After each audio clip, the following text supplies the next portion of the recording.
As you know, this week at Olathe Northwest, we have been helping others through community service and giving back to those in need. Our week of giving has focused on many different areas to assist others across our community.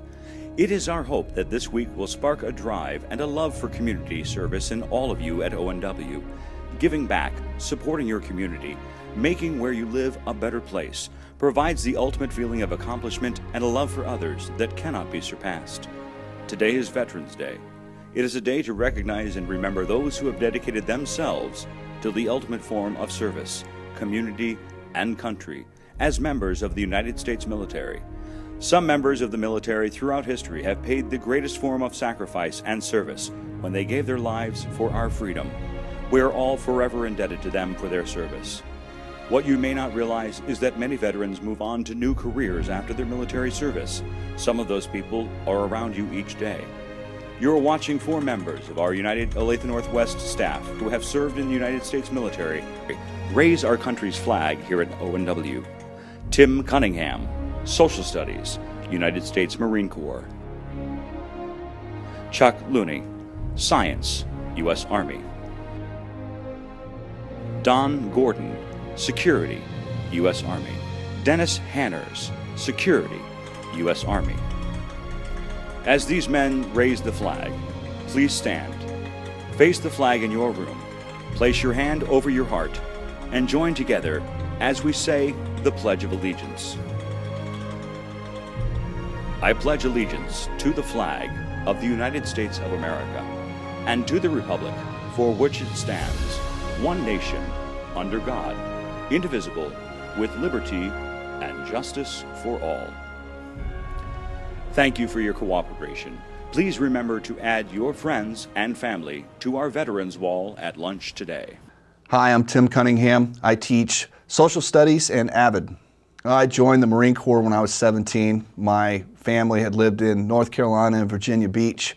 My dad was in the Marine Corps in Vietnam for 2 tours. My uncle had been there. If you're from the South and you're a guy, it tends to be the path you follow. And having lived around a lot of military bases as a kid, when I got out of high school, because I graduated when I was 17, 4 days later I went to boot camp.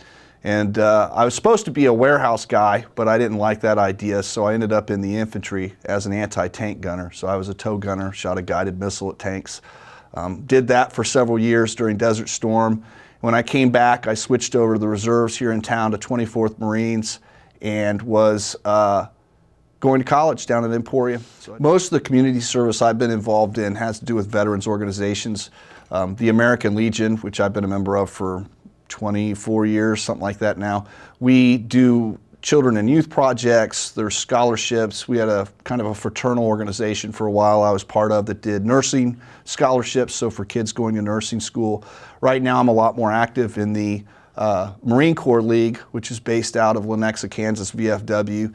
We provide scholarships to the national organization, which gives scholarships to kids who lost their parents in combat, both Marines and Fleet Marine Corpsmen, so the Navy that serve with the Marines. We also offer scholarships locally. We gave out, I think, 5 last year to kids who are children of Marines or Fleet Marine Corpsmen here in town. We are very active in Toys for Tots. We've already collected this year hundreds of toys. We ran a big biker rally 2 weeks ago on Sunday, had over almost 200 Harley riders who came out to the VFW and had lunch, who made a ride from Rawhide here in town, and they had to bring a toy to get in plus their entry fee. So we also go to the Toys R Us in town and collect toys and give those all to the Marine Corps Reserve. But those are the things I'm doing right now off the top of my head. Most of it, of course, is done with people who have similar background, you know, in the military and with the Marine Corps League, specifically Marines. So there's camaraderie. There's people who you can bond with because you have the same bond of having served in the military and served in the Marine Corps as well. The other thing, of course, is you're helping people. You're helping people who either with Toys or Tots can't afford to have a Christmas. With the scholarship program, you're helping fellow Marines, and not everybody gets out of the military and does well or adjusts well. And just because of the economy and the lack of power people have over their lives, things happen. So it's nice to be able to give kids a boost up, especially kids of other people who have volunteered their time, their lives, or perhaps their limbs to serve the country.